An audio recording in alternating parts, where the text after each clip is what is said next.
गानचतुराय गानप्राणाय गानान्तरात्मने गानोत्सुकाय गानमत्ताय गानोत्सुकमनसे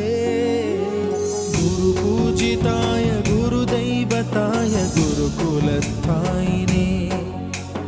गुरुविक्रमाय गुह्यप्रवराय गुरवे गुणगुरवे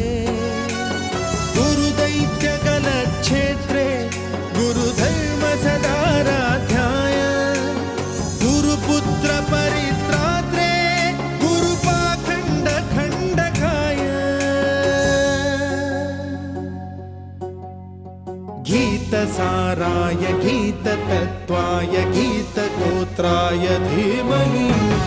गूढगुल्फाय गन्धमत्ताय गोजयप्रदाय धीमहि